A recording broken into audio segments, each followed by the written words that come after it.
My name is Clara Johnson. I'm 64 years old, and I've been a retired elementary school teacher for the past 5 years. Nothing could have prepared me for the pain of losing my only son, Jake, to liver cancer last year. But what came after his death was almost as devastating. My daughter-in-law, Amanda, who I'd welcomed into our family with open arms, tried to kick me out of my own home just weeks after Jake's funeral.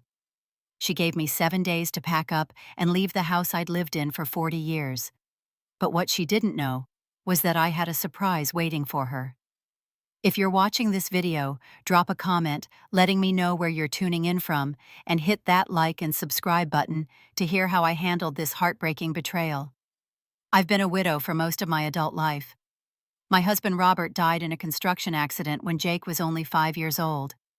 After that devastating loss, I dedicated my life to giving Jake the best upbringing I could manage. I worked 2 jobs for years, teaching during the day and tutoring in the evenings to make sure we could keep our small but comfortable house in a good school district near Chicago. That house meant everything to us. I saved for 10 years to make the down payment, and it took me 30 years to pay off the mortgage. Every corner held memories: the kitchen where Jake learned to bake cookies, the backyard where he built his science projects, the living room where we'd have movie nights every Friday. I lovingly maintained and updated it over the years, replacing the roof, renovating the bathroom, and adding a beautiful deck in the backyard where we hosted neighborhood barbecues. Jake grew up to be an incredible young man. He excelled in school, earned a scholarship to Northwestern University, and graduated with honors in civil engineering. I couldn't have been prouder when he landed a job with a prestigious engineering firm in Chicago. He was making good money, but with student loans and the high cost of living, buying his own place wasn't realistic yet. I'll never forget the day Jake brought Amanda home to meet me. She was stunning with long auburn hair and a warm smile that lit up her face. She worked as a marketing executive for a cosmetics company, and she charmed me immediately with stories about her work and compliments about my home-cooked meal. She seemed genuinely interested in our family photos and asked thoughtful questions about Jake's childhood. By the end of that evening, I felt like I'd found the daughter I never had. Over the next 2 years, I watched their relationship blossom. Amanda would often join us for Sunday dinners, and I taught her some of Jake's favorite recipes. She'd bring me little gifts like scented candles or fancy teas whenever they visited. When Jake told me they were engaged, I cried tears of joy and hugged them both tightly. During their engagement, Jake confided in me that they were struggling to find an affordable place to live. Chicago's housing market had become increasingly expensive, and they were disappointed with the apartments they could afford on their combined salaries. "Mom, we might need to move to the suburbs," Jake told me one evening. But that would mean a long commute for both of us, and we'd barely see each other during the week. I'd been thinking about this problem for a while. My house had 3 bedrooms, and I was rattling around in it all by myself. After some soul-searching, I made a decision that I thought would benefit all of us. "Why don't you and Amanda move in here?" I suggested. "This house is too big for just me, and it would give you both a chance to save money. Eventually, when you're ready, you can buy your own place." Jake was hesitant at first, concerned about my privacy and independence. But I assured him that I'd be happy to have company again and that we could establish boundaries that worked for everyone. When Jake discussed it with Amanda, she was surprisingly enthusiastic. They accepted my offer, and we started planning how to reorganize the house to accommodate all 3 of us comfortably. I converted the home office into a sitting room where I could read and watch my shows, giving them more space in the main living areas. As a wedding gift, I decided to transfer the house into Jake's name, though I included a special clause in the contract that my lawyer, Stuart Peterson, helped me draft.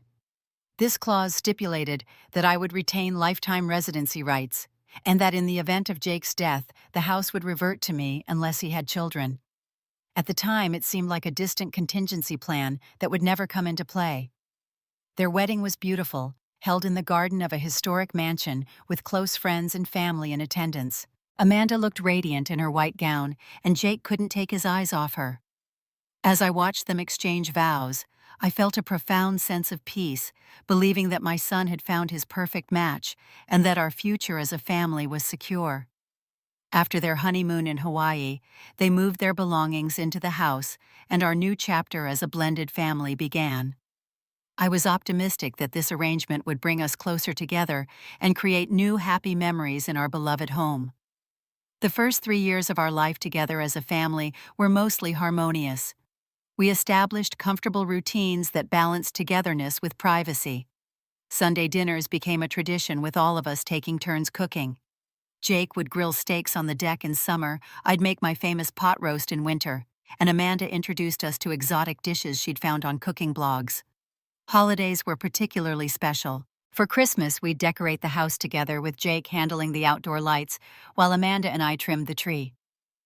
Thanksgiving brought extended family and friends around our dining table, and even ordinary weeknights often ended with the three of us sharing stories about our day over cups of tea. Yet as time passed, I began noticing subtle changes in Amanda's behavior when Jake wasn't around. The transformation was gradual, almost imperceptible at first. It started with small comments about the decor. "These curtains are so outdated, Clara. Have you thought about getting something more modern?" Or, "This wallpaper makes the room look smaller. We should really consider painting instead." At first, I didn't mind. Everyone has different tastes, and I was open to freshening up the house. But soon the suggestions became criticisms, delivered with a slight edge to her voice. "I don't know how you can stand these old appliances.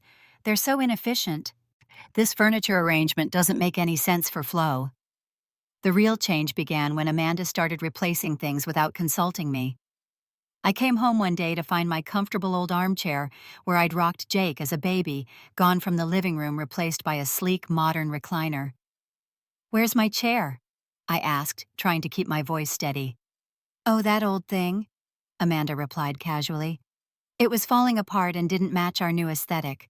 This one is much better for your back anyway." My chair hadn't been falling apart. It had been well maintained and deeply sentimental to me.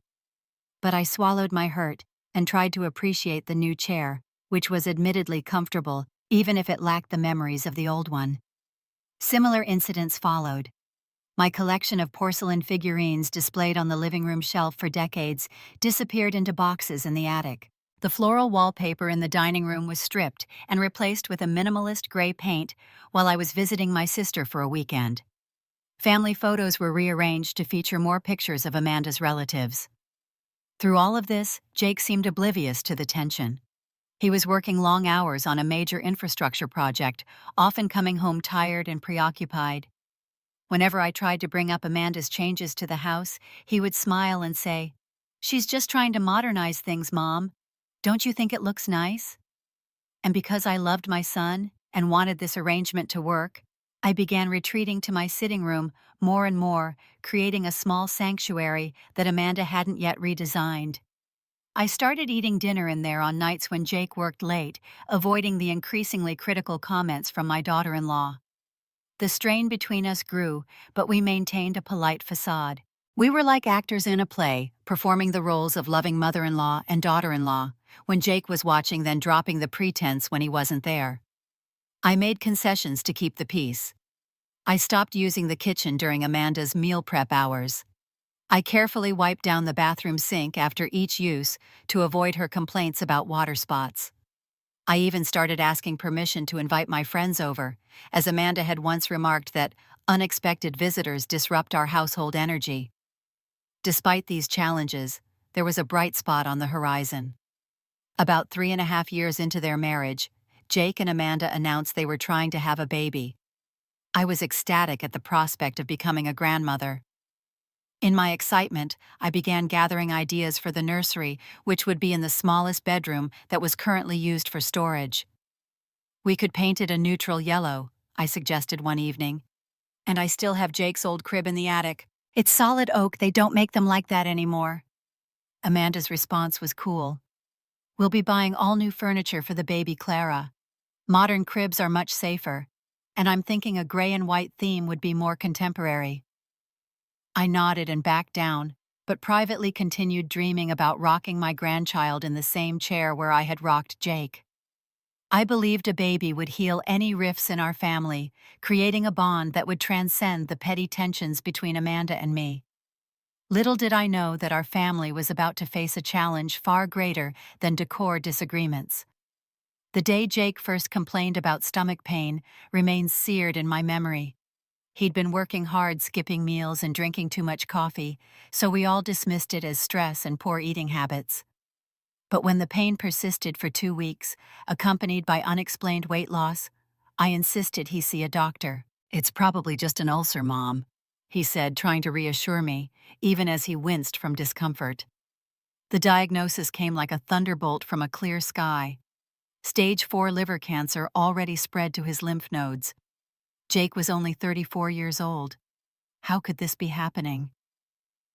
"There must be some mistake," Amanda said when we sat in the oncologist's office, her face pale with shock. "He's young, he's healthy, he hardly even drinks." But there was no mistake. The scans clearly showed the large tumor in his liver and the smaller ones that had metastasized. The doctor spoke gently about treatment options, but his eyes held the truth we weren't ready to face. This wasn't about curing Jake. It was about buying him time. The next 8 months were a blur of hospital rooms, medication schedules, and terrible side effects. Jake fought bravely, enduring round after round of chemotherapy that ravaged his body, but did little to slow the cancer's progression. I took a leave of absence from my volunteer work at the community center to help care for him. During this time, Amanda and I formed an uneasy truce. Our shared love for Jake and our determination to make his remaining time as comfortable as possible temporarily bridged the gap between us. We developed an efficient system. Amanda would take the day shift, managing doctor appointments and medication schedules, while I handled nights sitting beside Jake's bed when pain kept him awake, reading to him, or simply holding his hand. In those quiet night hours, Jake often spoke about the future, as if by planning for it, he could somehow ensure he'd be part of it. "Promise me you'll look after Amanda if anything happens," he said to me one night, his voice weak but insistent. "She puts on a strong front, but she'll need support." "Nothing's going to happen," I replied, squeezing his hand. "You're going to beat this." But Jake shook his head slowly. "Mom, we both know that's not true. I need to know you two will take care of each other. Promise me." With tears streaming down my face, I promised. What else could I do? In that moment, I truly believed Amanda and I would come together in our grief, supporting each other, as Jake wanted. As Jake's condition deteriorated, he asked to be brought home. The hospital bed in the living room became the center of our household, with Amanda and I orbiting around it, administering medications, changing sheets, and trying to tempt Jake with foods he might be able to keep down. During Jake's final week, Amanda's parents came to stay sleeping in the guest room while I took the couch. They were polite, but distant with me, spending most of their time with Amanda in hushed conversations that stopped whenever I entered the room. Jake slipped away on a Tuesday morning in early April. Amanda and I were both holding his hands, and his last words were, "I love you both so much." The moment his breathing stopped, Amanda let out a heart-wrenching sob and collapsed across his chest. I stood frozen, unable to believe that my beautiful boy, my only child, was gone. The funeral was a fog of condolences and casseroles. I moved through it mechanically, accepting hugs and murmuring thank yous, while feeling utterly hollow inside. Amanda stood across from me at the graveside, her face composed, but her eyes vacant. Her parents flanked her protectively, occasionally casting what seemed like accusatory glances in my direction, as if Jake's illness had somehow been my fault. After the funeral, something in Amanda changed. The thin veneer of cooperation we'd maintained during Jake's illness cracked completely. She stopped speaking to me, except when absolutely necessary. If we passed in the hallway, she would look through me as if I were invisible. At first, I attributed this to grief. Everyone processes loss differently, and perhaps Amanda needed space. But a week after we laid Jake to rest, I overheard her on the phone in the kitchen. "I just can't stand having her here," Amanda was saying, her voice low but intense. "Every time I see her, I see him, and it's killing me. Plus, this house should be mine now. I need to make some changes, start fresh." My heart froze. Was she talking about me?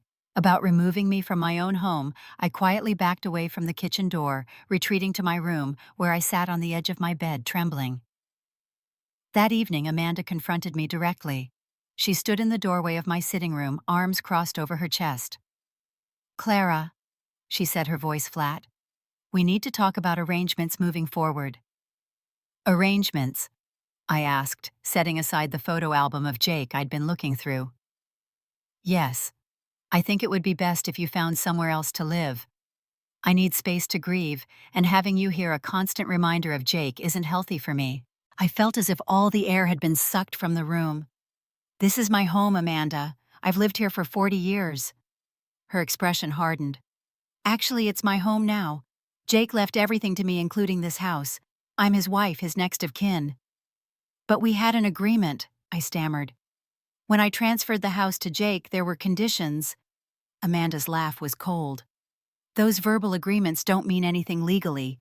I have the deed, and it's in Jake's name. Now it's in mine." She turned to leave, then paused. "I'm giving you 2 weeks to make arrangements. I think that's generous considering the circumstances." I sat stunned long after she'd gone, tears silently streaming down my face. Not only was I grieving my son, but now I was facing the loss of my home and the betrayal of someone I'd tried to welcome as a daughter. It felt like the ground was crumbling beneath my feet, leaving nothing solid to stand on.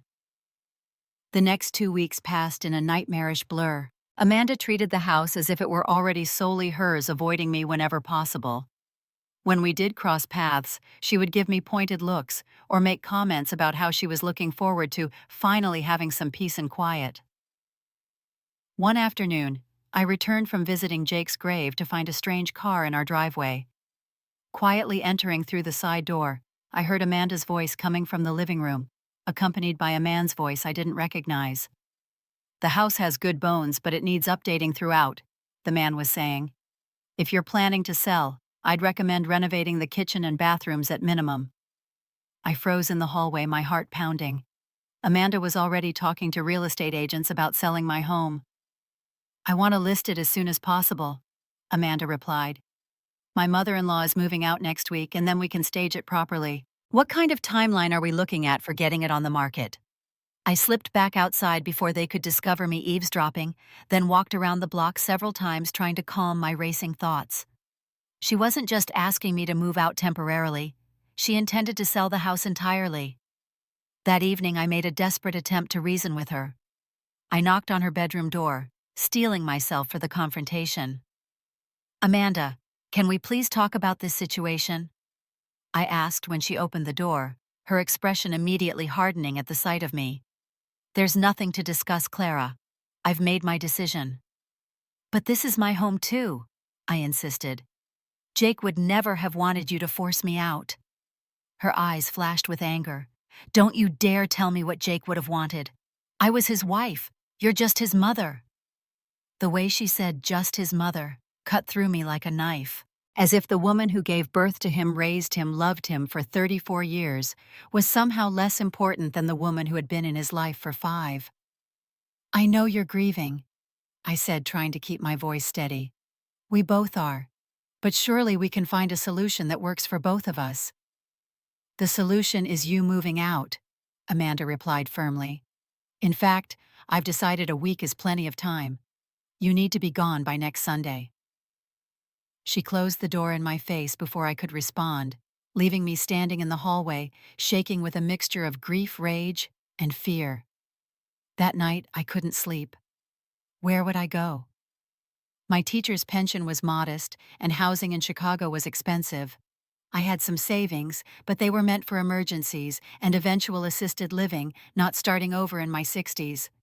The injustice of it all kept me tossing and turning until dawn. The next morning, I called my oldest friend Barbara, who lived in the next neighborhood over. Barbara had been my rock through Robert's death and had been a second mother to Jake growing up. If anyone could offer guidance, it would be her. "She can't do this, Clara," Barbara said firmly after I poured out the whole story. "That house is yours. Remember when you transferred it to Jake? You had Stuart draw up special paperwork." Stuart Peterson had been our family lawyer for decades, handling everything from Robert's estate to Jake's will. If anyone knew the legal details of the house transfer, it would be him.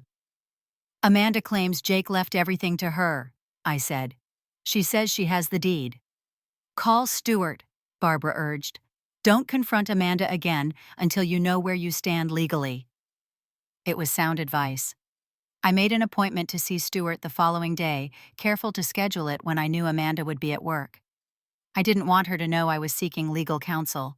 Something told me the element of surprise might be my only advantage in this situation. As I was leaving for my appointment with Stuart, I noticed a stack of mail on the entry table. Normally I wouldn't pry, but a bank statement addressed to Amanda caught my eye. The return address showed a bank I didn't recognize, not the one she and Jake had used for their joint accounts. Curiosity and suspicion prompted me to slip the envelope into my purse before heading out. Stuart Peterson's office hadn't changed in 20 years, still featuring the same dark wood paneling and leather chairs. The lawyer himself had aged, his once black hair now silver, but his sharp mind and kind eyes remained the same. "Clara, I was so sorry to hear about Jake," he said, embracing me briefly before gesturing for me to sit. He was a fine young man. "Thank you, Stuart," I replied, my voice catching despite my determination to remain composed. "I actually need to talk to you about something related to Jake's passing. It's about the house." I explained the situation with Amanda watching, as Stuart's expression changed from concern to surprise to something like satisfaction. "Clara," he said when I finished, "do you remember the special provision we included when you transferred the house to Jake?" "Vaguely," I admitted. "It was 5 years ago, and at the time it seemed like a formality that would never matter." Stuart nodded and pulled a thick file from his cabinet. "Let me refresh your memory. When you transferred ownership to Jake as a wedding gift, we included what's called a life estate provision for you. This means that while Jake owned the property, you retained the legal right to live there for the rest of your life." He flipped through the file, pulling out a document and placing it on the desk between us. "Additionally, we added a reversionary clause that stated in the event of Jake's death, if he had no children, full ownership of the house would revert to you. These provisions were clearly documented and signed by both you and Jake." I stared at him, hope rising in my chest for the first time in weeks. "So Amanda can't force me to leave." "Not only can she not force you to leave," Stuart said with a small smile, "but based on what you've told me, she has no claim to the house at all. With Jake's passing and no children, the property legally reverted to you. You are once again the full owner." Relief washed over me, followed quickly by confusion. "But Amanda seems so confident. She said she has the deed that Jake left everything to her." Stuart frowned. "Jake did come in to update his will after the cancer diagnosis, but we specifically discussed the house. He understood that it would go back to you per the original agreement. The rest of his estate, yes, that went to Amanda, but not the house."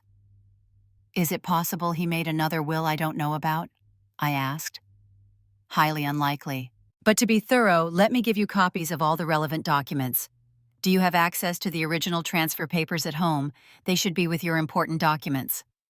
I nodded, though uncertainty nagged at me. I usually kept all important papers in a fireproof box in my closet, but I hadn't looked at them since Jake's diagnosis. "I'll check when I get home." Stuart handed me copies of everything in his file. "If Amanda continues to insist that you leave, have her contact me directly. And Clara, do not move out, not even temporarily. That could potentially complicate matters." I left Stuart's office feeling both relieved and anxious. I had the law on my side, but confronting Amanda with this information would undoubtedly lead to an explosive situation. On the bus ride home, I remembered the bank statement in my purse. Normally, I would never open someone else's mail, but these were extraordinary circumstances. The statement showed a personal account in Amanda's name, only with a balance of over $50,000.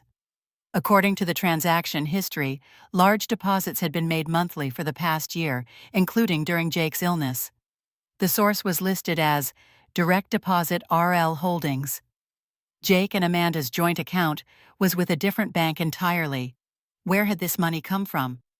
And why was Amanda keeping a separate account that, as far as I knew, Jake had never mentioned? When I arrived home, the house was empty. A note on the kitchen counter informed me that Amanda was out with friends and would return late. This gave me the perfect opportunity to search for the original house documents. I went straight to my closet where I kept the fireproof box, only to discover the lock had been broken. Inside, my important documents were in disarray, and the house transfer papers were missing. Cold dread settled in my stomach. Had Amanda taken them? I spent the next hour searching every possible hiding place in my room, then cautiously began looking through the rest of the house. In Jake and Amanda's bedroom, I hesitated. It felt wrong to invade their private space, but I needed those papers. The bedroom had changed since Jake's death. All of his photos were gone from the dresser, his books removed from the nightstand. It was as if Amanda was systematically erasing his presence. After searching through drawers and closets, I finally checked under the bed and found a lockbox similar to mine. It wasn't locked. Inside were several documents, including the house transfer papers I was looking for. Also in the box were letters addressed to Amanda from someone named Richard Lawson, their tone intimate and romantic. The most recent was dated just 2 months before Jake's death. My hands shook as I read the letters. Had Amanda been having an affair while my son was dying of cancer? The thought made me physically ill, but I forced myself to keep searching. I found bank statements from the account I discovered earlier, showing regular transfers from RL Holdings. A quick internet search on my phone revealed that RL Holdings was a real estate development company owned by Richard Lawson. The picture becoming clear was ugly. Amanda had been involved with this Richard person before Jake's death, possibly even planning a future with him. Now she wanted to sell my house, likely to start a new life with her lover. I made copies of everything with the small printer in my sitting room, then returned the originals exactly as I'd found them. I added the copies to the file Stuart had given me and locked it all in my car's glove compartment for safekeeping. Armed with this knowledge and the legal documents, I now had a decision to make. Should I confront Amanda immediately, or wait and plan my next move carefully? The deadline she'd given me was approaching fast, but rushing into a confrontation without a strategy could backfire. I decided to call Barbara again. "I need your advice," I told her, explaining everything I'd discovered. "Don't tip your hand yet," Barbara advised. "Let her think you're complying with her demands. Meanwhile, we'll get everything in order legally." "When is her deadline?" "This Sunday," I replied. "Perfect. Let's talk to Stuart again and have him prepare for a possible confrontation. And Clara, maybe you should stay with me for a night or two before then. I don't trust that woman." I agreed to Barbara's plan, though the thought of leaving my home even temporarily filled me with anxiety. But having a strategy in place gave me strength. For the first time since Jake's death, I felt a spark of the fierce determination that had carried me through raising him as a single mother. Amanda wanted a battle over my home fine, but she would soon learn that underestimating a grieving mother was a serious mistake. Sunday arrived with a sense of impending confrontation that hung in the air like an approaching storm. For the past few days, I had pretended to prepare for moving, packing a few boxes that I stored visibly in the hallway, and making phone calls about apartment viewings when Amanda was within earshot. She seemed pleased with my apparent compliance, her demeanor toward me shifting from hostile to condescendingly sympathetic. "I can recommend some nice senior communities if you're struggling to find a place," she offered the night before, her voice dripping with false concern. "They have activities and people your age." I just nodded and thanked her, swallowing the retort that burned in my throat.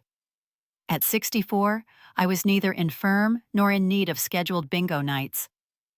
That morning, Amanda had arranged for a moving company to arrive at 10 a.m. According to her plan, they would pack up my remaining belongings and transport them to a storage facility until I found permanent accommodation. I had politely agreed to this arrangement, even offering to pay for the movers myself.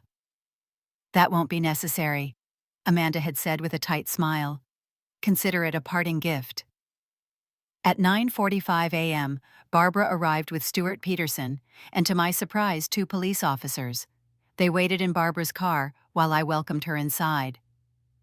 "Is everything ready?" Barbara asked quietly as she entered. "As ready as it'll ever be." I replied, my stomach in knots, despite my conviction that I was doing the right thing. Amanda appeared at the top of the stairs, dressed immaculately in a navy pantsuit, her hair and makeup perfect, as if she were heading to an important business meeting rather than evicting her mother-in-law. "Barbara," she said coolly, "I didn't realize you'd be joining us today." "I'm here to support Clara," Barbara replied, her tone equally frosty. "Friends do that for each other." Amanda checked her watch. "The movers will be here in 10 minutes. Clara, are your boxes ready to go?" "About that," I said, my heart pounding, but my voice steady. "There's been a change of plans. I'm not moving today, Amanda, or any day." Her expression hardened. "We've discussed this, Clara. This house belongs to me now, and I want you out." "Actually, that's not correct," I replied, moving to the front window where I could see the moving truck pulling up outside.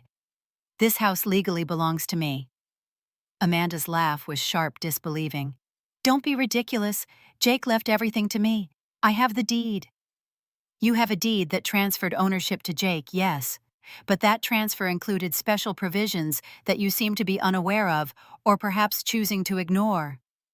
The doorbell rang, announcing the arrival of the movers. Amanda strode to answer it clearly, intending to proceed with her plan regardless of my objections.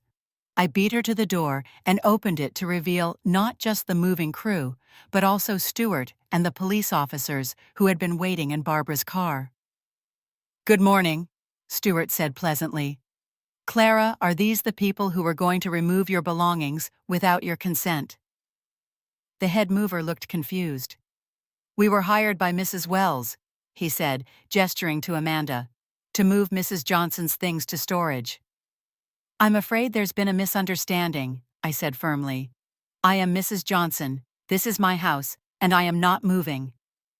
Amanda pushed forward, her face flushed with anger. "This is absurd. I have the legal right to this property. My husband left it to me." Stuart stepped forward, opening his briefcase. "Perhaps we should clarify the legal situation. Officers, thank you for being here to keep the peace while we sort this out." The two police officers nodded, looking professionally neutral, but creating an authoritative presence that visibly unsettled Amanda. We all moved to the living room, the movers awkwardly waiting by their truck outside. Stuart laid out several documents on the coffee table, including the copies I'd made of the original transfer papers. When Mrs. Johnson transferred ownership of this house to her son Jacob Wells 5 years ago, the transfer included a life estate provision guaranteeing her the right to live here for the remainder of her life. Stuart explained, his voice measured and professional. Additionally, there was a reversionary clause stating that in the event of Jacob's death, if he had no children, full ownership would revert to Mrs. Johnson. Amanda's face paled slightly, but she quickly recovered. "That's ridiculous. I've never seen any such provision. And besides, Jake's will left everything to me." "Jake's will did leave his personal property and financial assets to you," Stuart acknowledged. "But he could not will the house to you because legally his ownership was contingent on the terms of the original transfer. Upon his death without children, the house automatically reverted to Mrs. Johnson. This is all clearly documented in the paperwork that both Clara and Jake signed." Amanda snatched up the documents, scanning them rapidly. "These could be forged," she said desperately. "I have the real deed. It doesn't mention any of this." "The deed you have shows Jake's ownership, which was legitimate during his lifetime," Stuart explained patiently. "But it was ownership subject to the conditions in these documents, which were properly filed with the county recorder's office. I can assure you they are authentic." One of the police officers stepped forward. "Ma'am, based on the legal documentation presented, this appears to be Mrs. Johnson's property. If you continue to attempt to remove her or her belongings without her consent, that would constitute illegal eviction, possibly even breaking and entering." Amanda looked from Stuart to the officers to me, her composure cracking. "This is all a setup," she hissed. "You're trying to steal what Jake wanted me to have." "Jake knew exactly what would happen to the house if he passed away without children," I said quietly. "He agreed to these terms when I transferred ownership to him. He understood and respected that this was my home, first the place where I raised him." "You turned him against me?" Amanda said, her voice rising. You never wanted him to be with me. Barbara, who had been silently watching, spoke up. Amanda, that's not true. Clara welcomed you into her family and her home. She supported your marriage and your life together. She's a meddling old woman who couldn't let go of her precious son, Amanda shouted. And now she's manipulating the situation to take everything from me. Stuart cleared his throat. Mrs. Wells, I would advise you to calm down. Shouting accusations won't change the legal reality of the situation. The house belongs to Clara Johnson. You have no right to evict her or sell the property. Amanda turned to the movers who were watching the scene with obvious discomfort. This is all a misunderstanding. Please wait outside while I sort this out. After they stepped out, she rounded on me again. You think you've won, don't you? Well, Jake left me everything else. The bank accounts, the investments, the insurance money. You can keep this old house, but I still got the better deal. I took a deep breath, considering my next words carefully. I could bring up the evidence of her affair, the secret bank account, the letters from Richard Lawson. But looking at her now, her beautiful face contorted with rage and desperation, I felt a wave of pity. Whatever Amanda had done, she was still a young woman who had lost her husband. The betrayal she had committed was between her and Jake, and exposing it now wouldn't change anything. This was never about winning Amanda, I said softly. It was about keeping my home, the place where Jake grew up, where we shared so many memories. Don't you dare talk about memories, she spat. You have no idea what Jake and I had together. I know he loved you, I replied simply. And I know he would want us both to find peace after his loss, even if we can't do it together. Amanda stared at me, tears of frustration forming in her eyes. Then she abruptly turned and stormed up the stairs. We heard the bedroom door slam. The police officers exchanged glances. Do you feel safe remaining in the house, ma'am? One asked me. I nodded. Yes, I believe so. Amanda will need time to process this, but I don't think she'll cause any further trouble. Stuart packed up his documents. I'll speak to the movers and explain the situation. And Clara, I'll file the necessary paperwork to update the property records to reflect your ownership officially. It might be wise to change the locks as soon as possible. After Stuart and the officers left, Barbara stayed with me making tea in the kitchen, while we waited to see what Amanda would do next. About an hour later, she came downstairs with 2 suitcases. I'll be staying with friends while I look for a new place, she announced stiffly. I'll come back for the rest of my things later. Take whatever time you need, I offered. This is a difficult situation for both of us. Amanda looked at me coldly. Don't pretend you care about my feelings, Clara. You got what you wanted. Let's not act like we're going to be friends after this. Before I could respond, she was out the door, leaving behind the scent of her expensive perfume, and a silence that felt both sad and relieving. Well, Barbara said, setting a cup of tea in front of me. That went about as well as could be expected. I nodded, feeling emotionally drained, but also strangely liberated. I gave her 2 weeks to gather her things and find a new place. That seems fair, doesn't it? More than fair, Barbara assured me. You could have demanded she leave immediately after what she tried to pull. As the day wore on, I began to process everything that had happened. I had kept my home, but at what cost? The relationship with Amanda, already strained before Jake's death, was now completely severed. And though I had won this battle, it couldn't bring back what I truly wanted: my son alive and well, with the future he deserved. That night, alone in the house that was now indisputably mine again, I sat in Jake's old room and allowed myself to cry for everything that had been lost. For Jake, for the grandchildren I would never have, for the family that had been broken apart by death and deception.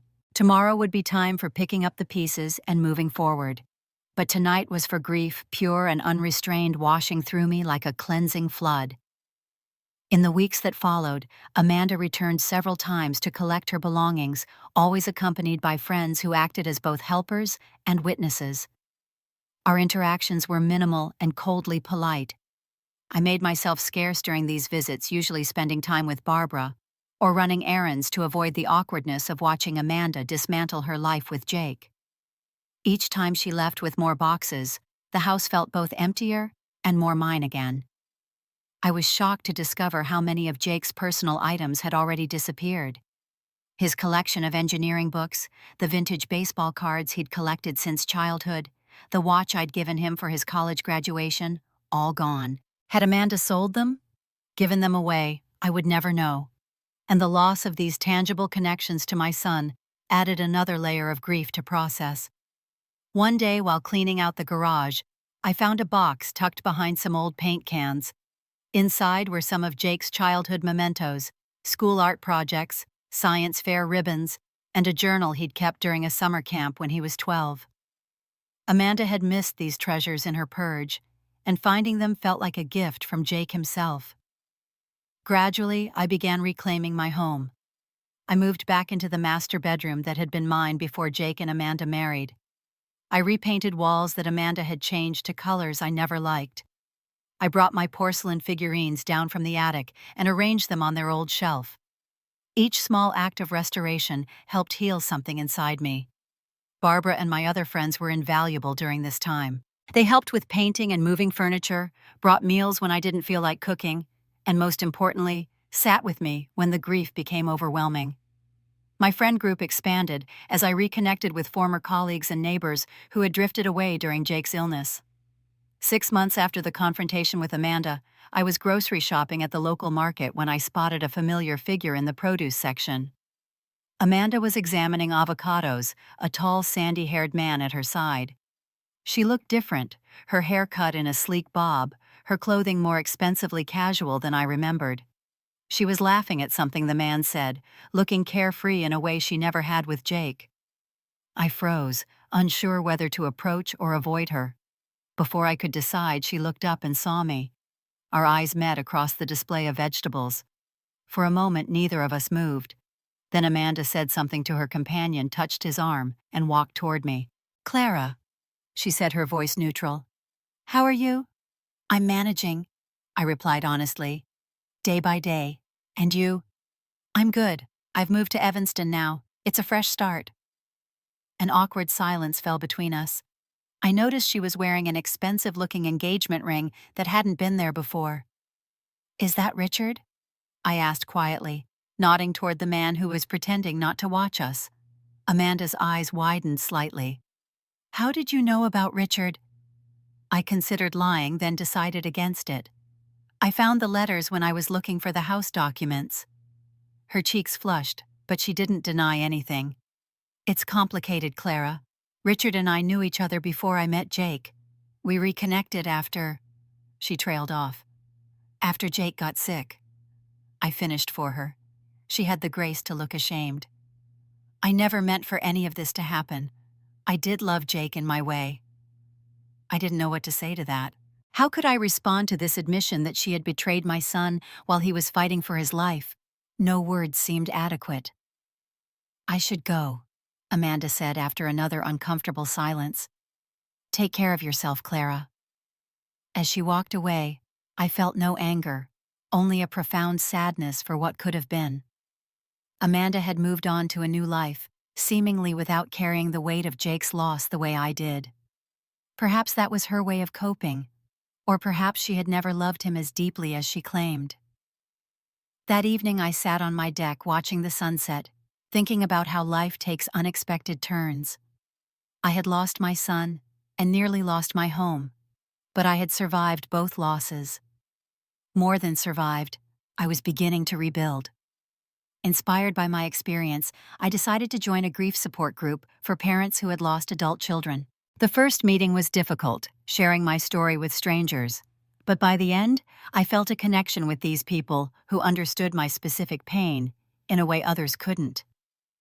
Through the support group, I met Diane, a retired art teacher, whose daughter had died in a car accident 3 years earlier. Diane had channeled her grief into creating a community art program for underprivileged children. Her passion for this work was inspiring, and when she mentioned needing volunteers, I immediately offered to help. The art program gave me a new purpose. Working with children who had so little but gave so much in their creative expressions reminded me of Jake's childhood enthusiasm for building and creating. I found myself sharing stories about Jake with the children, keeping his memory alive, while helping them develop their own talents. As my first year without Jake drew to a close, I made a decision about my home. The house was too large for just me, but I couldn't bear to sell it. Instead, I converted the downstairs den into a small classroom and began offering free after-school tutoring sessions for neighborhood children who needed extra help with reading and math. My years as an elementary school teacher made this transition natural, and soon my house was filled with the sounds of young voices again. On what would have been Jake's 36th birthday, I planted a blue spruce tree in the backyard, his favorite type. As I patted the soil around its base, I thought about how life like this young tree continues to grow even after devastating losses. "I miss you every day," I whispered to the tree, to Jake, to the universe. "But I'm learning to live in this new reality. I think you'd be proud of me." And somewhere deep inside, I felt Jake's presence, his approval, his love that transcended death. I had kept my promise to him in my own way, not by taking care of Amanda as he had asked, but by taking care of myself and creating something meaningful from the wreckage of loss. The house that Amanda had tried to take from me had become not just my sanctuary, but a place of growth and community. And in that transformation, I had found my path forward through grief, towards something that, while never the same as before, could still be beautiful and worthwhile. Looking back now, 2 years after losing Jake, I can see how far I've come on this journey of healing. The raw, jagged edges of grief have softened somewhat, though there are still days when the pain feels fresh and overwhelming. I've learned that grief isn't something you get over. It's something you learn to carry. Those first months after Jake's death and the confrontation with Amanda were a blur of sadness and anxiety. I would wake up in the middle of the night, heart-pounding, convinced I had heard Jake's voice calling me from down the hall. Or I would catch myself setting 3 places at the dinner table, a habit from when we all lived together. Each of these moments would trigger a fresh wave of sorrow as reality came crashing back. The tutoring program I started has grown beyond my expectations. What began as a few neighborhood children coming for homework help has expanded to a structured after-school program 3 days a week. I've enlisted other retired teachers to help, and we now serve 25 children regularly. The joy of watching a child master a concept they've been struggling with provides a special kind of fulfillment that helps balance the ongoing sadness. Barbara remains my rock. At least once a week she comes over for what we call our wine and wine evenings, where we can talk honestly about our struggles and joys. Sometimes we reminisce about Jake, sharing memories that make us laugh and cry in equal measure. These conversations keep him present in my life in a way that feels healthy and healing. I've redecorated much of the house, creating a blend of familiar comfort and fresh energy. Jake's old bedroom has been transformed into a cozy library with shelves lining the walls and comfortable reading chairs. The few mementos of his that I managed to save hold places of honor, including his high school science fair trophy and the model bridge he built in engineering school. In a corner of the living room, I've created a small memorial area with my favorite photos of Jake at different ages, from toddlerhood to adulthood. There's a picture of him at his college graduation, another from his wedding day, and my favorite, a candid shot of him laughing during a family barbecue, his eyes crinkled with joy. I talk to these photos sometimes when I'm feeling particularly lonely, updating Jake on my day, or asking what he would think about a decision I'm considering. As for Amanda, our paths have crossed only once more since that day in the grocery store. About 6 months ago, I received a small package in the mail with no return address. Inside was Jake's watch, the one I thought had been lost forever, along with a brief note. "Found this while unpacking. Thought you should have it." No signature, but I recognized Amanda's handwriting. It was a small gesture, but it felt significant, a tiny bridge across the chasm that had opened between us. I later heard through mutual acquaintances that Amanda had married Richard and moved to California for his work. I wish her well, truly. Whatever happened between them during Jake's illness, whatever her motivations were for trying to take my home, I've released my anger toward her. Holding on to resentment would only poison my own healing. My support group continues to be an essential part of my life. We've formed bonds that only shared grief can create, and watching others further along in their journey gives me hope for my own future. One woman in our group lost her son 15 years ago and has since become a grief counselor herself. She often reminds us that grief is not linear. There will always be setbacks, particularly around holidays and anniversaries, but the overall trajectory can still be toward healing. Last month, I did something I never thought I would have the courage to do. I contacted Jake's former employer and established a small scholarship in his name for engineering students who demonstrate exceptional creativity, one of Jake's standout qualities. The company matched my donation, making it possible to offer meaningful financial assistance to one student each year. Knowing that Jake's name and legacy will continue through these future engineers brings me profound comfort. As I sit here on my deck, watching the blue spruce that now stands 5 feet tall, I reflect on the lessons these past 2 years have taught me. I've learned that it's possible to rebuild a meaningful life after devastating loss. I've discovered strengths I never knew I possessed and found community in unexpected places. Most importantly, I've realized that keeping Jake's memory alive doesn't have to mean staying frozen in grief. Life continues to unfold in ways I never anticipated. Next month, I'm traveling to Arizona with Barbara and 2 other friends, my first vacation since Jake's death. I'm nervous about leaving the sanctuary of my home, but also excited to experience new places and create new memories. If you're watching this and struggling with loss or betrayal, please know that healing is possible, even when it seems impossibly distant. Take each day as it comes. Find small moments of joy where you can. Reach out for help when the burden feels too heavy to carry alone. And remember that rebuilding your life doesn't mean forgetting what you've lost. It means honoring that loss by living fully in the present. I'll always miss Jake. There will always be an empty space in my heart where he should be. But around that space, life continues to grow and flourish in beautiful and unexpected ways. And in that growth, I've found not just survival, but genuine moments of happiness and purpose. If you've experienced something similar, I'd love to hear your story in the comments. How have you handled loss or betrayal? What helped you find your way forward? Don't forget to like and subscribe if this story resonated with you, and share it with someone who might need to hear that there's hope beyond grief. Thank you for listening to my journey, and remember, even in our darkest moments, we are never truly alone.